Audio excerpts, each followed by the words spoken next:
120 வருடம் நன்றாக இருக்கும்படியா ஆண்டவர் ஏற்கனவே வாக்கு பண்ணி இருக்கிறார்.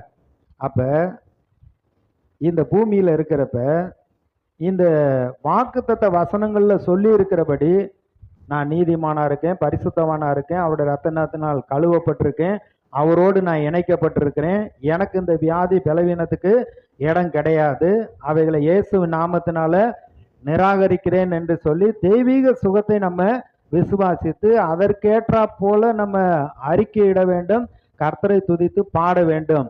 இயேசு என் பரிகாரி, இயேசு சுமந்து கொண்டாரே, நான் சுமக்க வேண்டிய அவசியம் இல்லைன்னு சொல்லி இதை அப்படியே பாடி யோசித்து சிந்தித்து இது நம்முடைய ஆழ் மனதில் போய் தங்கணும்.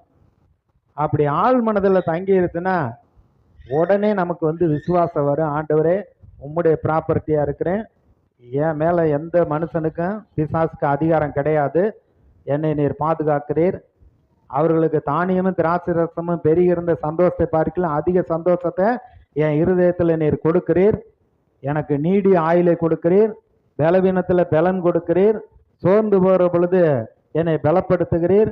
இப்படி நம்ம சொல்றவங்களா இருப்போம், நமக்கு நீடி ஆயுள் இருக்கும்.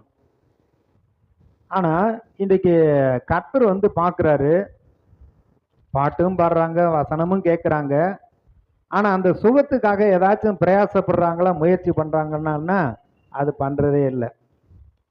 அப்போ இஸ்ரவேல் மக்களை குறித்து கர்த்தர் புலம்புறத பாருங்க. ஏசாயா 1 அதிகாரம். வியாதியிலே அவர்கள் கஷ்டப்படுகிற பொழுது ஆண்டவர் பார்த்து அவர் ஒரு புலம்புறார்.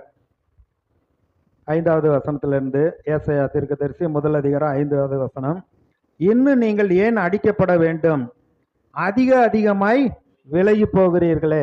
ஆமா, பைபிள் வாசித்து கோயிலுக்கு போனோடனே எல்லாம் சரியாயிருமா அப்படின்ட்டு இருக்கிற இந்த பிரச்சனையெல்லாம் தீர்த்துட்டு அப்புறம் கோயிலுக்கு போய்க்கலாம் அப்படின்னா இன்னும் அதிகமாக கர்த்தரை விட்டு விலகி போறாங்களாம்.